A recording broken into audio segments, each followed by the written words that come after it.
Señal directa. Que no se le vaya a hacer tarde, las 2:16. La bienvenida aquí a este espacio al maestro Alfonso Partida Caballero, colaborador de la segunda emisión de Señal Informativa. Estimado maestro, adelante, buenas tardes. Buenas tardes, con el gusto de saludarlos a todos. Este tema del populismo penal es un tema polémico, pero que lo hago con la convicción argumentativa de la que hablo. Las personas no conocen las leyes deficitarias, las instituciones atrofiadas que tenemos, los legisladores y políticos que no saben la trascendencia criminal, pero queremos que legislen las formas de perseguir los delitos, no obstante que tenemos menos del 1% de la eficacia.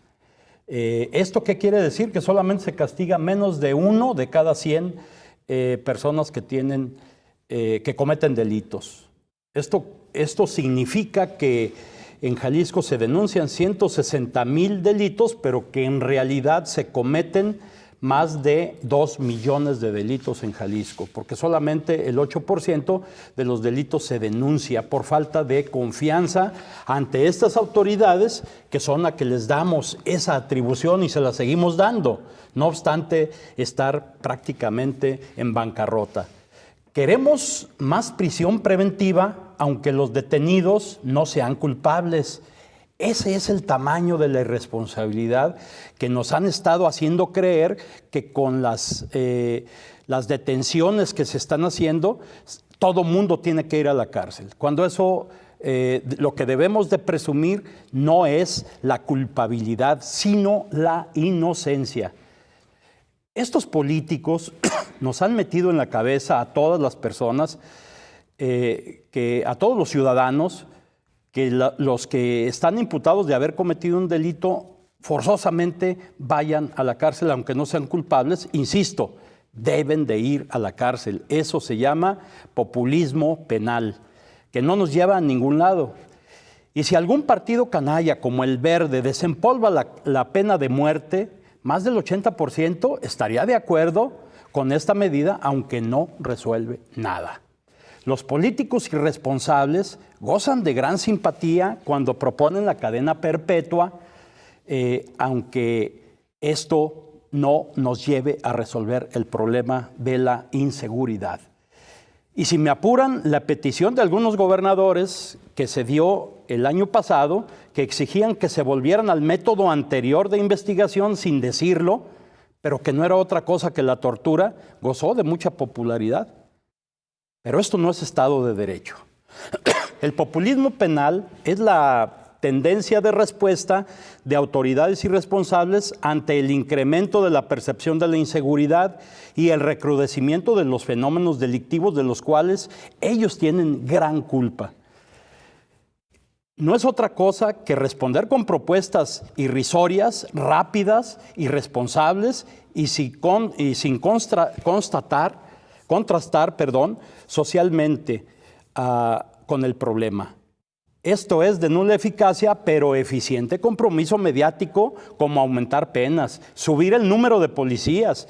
Y dígame si no, lo escuchamos, el subir el número de ministerios públicos, aunque no saben de dónde los van a sacar. Más cárceles, aumentar el adjetivo de los delitos para aumentar el castigo, asimismo desnaturalizar los delitos. Y pongo ejemplos como el caso del asesinato contra mujeres, que ya le dijimos feminicidios, que ya le dijimos infanticidios, que ya le dijimos parricidios, cuando el problema o el bien jurídico protegido es la vida. No la vida de las mujeres, no la vida de los hombres, no la vida de los niños, sino la vida en general. Ese es el bien jurídico protegido que está reconocido a nivel mundial. Pero que cuando le ponemos esto es simplemente para subirle la penalidad a los delitos, que eso tampoco resuelve nada. Y les pongo un ejemplo como lo que sucedió aquí en Jalisco.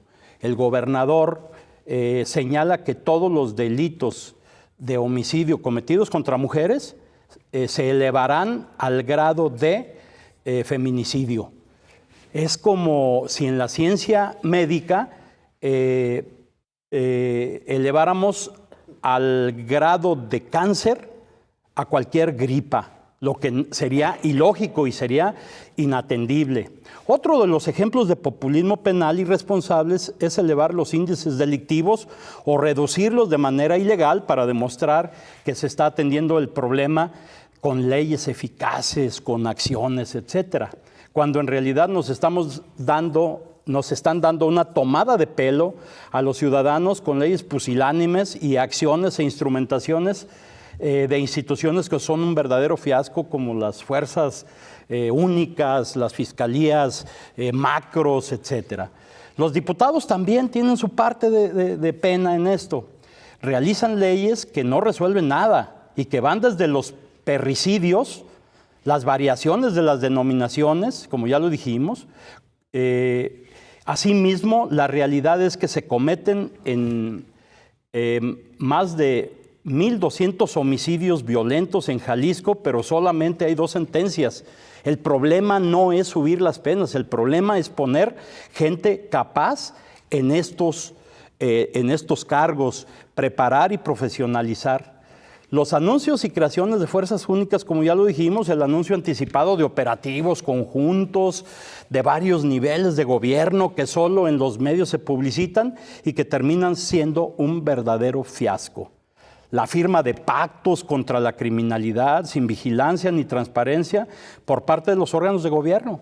Instalar miles de cámaras y sistemas para robarse el dinero que solo sirven para conocer a lo mucho, como ocurrieron los hechos en Jalisco, que solamente conocíamos pues, cómo sucedieron los hechos, pero que no sirven ni siquiera de una prueba, ni un dato de prueba, que posteriormente nos sirvan como pruebas en los propios juzgados.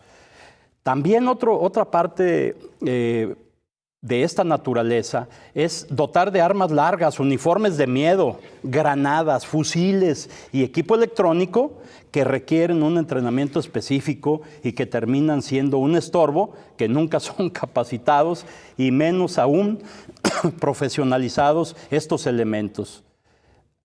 Hay cuando menos 3 ilustraciones, José Ángel, en este caso de populismo penal.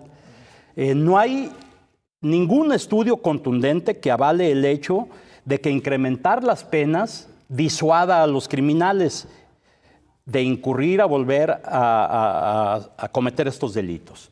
¿De qué sirve incrementar penas si en México 3 de cada 4 delitos cometidos no son denunciados ante autoridades? Este es el verdadero problema.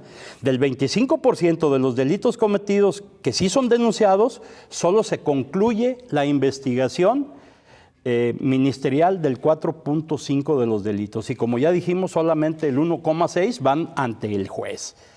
Esa y la tercera es las malas políticas criminales mexicanas que han logrado saturar prisiones con personas sin recursos para pagar la defensa adecuada o personas que cometieron delitos no considerados graves, pero que fueron procesados como delincuentes de alto impacto para satisfacer cuotas de consignaciones impuestas a los policías a través de la ley o decretar como graves delitos que no son de alto impacto.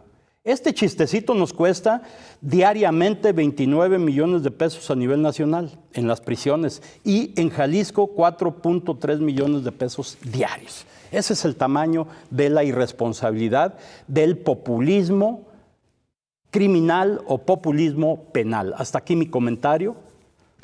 Maestro, independientemente, mejor del rango social, hemos escuchado una y otra vez, me refiero social y económico también, que capturan a alguien, una persona, y pero lo van a soltar en media hora. Y como lo está señalando, bueno, aquí se tiene que presumir al revés, no que sea el culpable, sino que sea inocente. Claro. Me parece que ahí es donde debemos de remarcarlo para todos, todas y todos en esta sociedad. De acuerdísimo en el tema de no se vale subir las penas, porque efectivamente es populismo puro. Lo hemos visto en las legislaciones, lo hemos compartido aquí al aire, José Ángel, que digo, me doy con que lo agarren. Sí, claro. Y que se le procese como es, sino de qué sirve levantar las penas. La pregunta es, maestro, ¿qué hacer o cuál sería la sugerencia, la propuesta para acabar con este populismo y rescatar los más de estos de 4 millones de pesos que se gastan en Jalisco? Así es. Al día. Esta situación, mira, lo que no gastemos en política social, lo vamos a gastar en cárceles, lo vamos a gastar en policías. Lo que no gastemos en desarrollo equitativo, en más empleo, en educación, en salud, en conquistar los espacios públicos, luchar contra la corrupción, la convivencia pacífica, la cultura de la paz, resolver los problemas sociales. Bueno, esta es la parte que le toca a la política social, no a la política criminal. Pero a la política criminal hay que tocarla por encimita. Esto lo están haciendo en los países nórdicos, que cada vez están cerrando más las cárceles porque le están dando la atención cuando se debe de dar, desde la juventud, desde la educación, desde la universidad, desde la escuela. Ahí está el problema. Esa es la parte neurálgica de atacar la situación. No es un problema de leyes. No es un problema de leyes, si no agarraríamos los códigos penales de Noruega, de Finlandia, y los aplicaríamos tal como lo haríamos aquí. Pero eso no es el problema. Nuestra idiosincrasia es totalmente distinta y tenemos que luchar de otra forma, con políticas sociales y no con políticas criminales. La política criminal inicia cuando fallaron las políticas públicas. ¿Qué quiere decir esto? La política criminal es el resultado del problema que traen los políticos al aplicar lo otro, cuando se roban el dinero, cuando hacen malas obras, cuando no aplican el presupuesto participativo. Esa es la realidad de la situación. Bien. Pues nos marcaron una pausa, pero en 30 segundos. Si se voltea la política, si nos vamos a temas sociales en lugar del otro tipo de política criminal, un promedio de cuándo resolvería México esta situación. ¿3 décadas, 2 décadas? Estamos hablando de que para que inicie a dar resultados una política de esta naturaleza se necesita un lustro, o sea, estamos hablando de 5 a 10 años aproximadamente para iniciar a resolver el problema, pero tiene que haber continuidad. Tenemos más de 60 años metidos en este grave problema. Un placer, maestro. Gracias a ustedes. Regresamos en 2 minutos.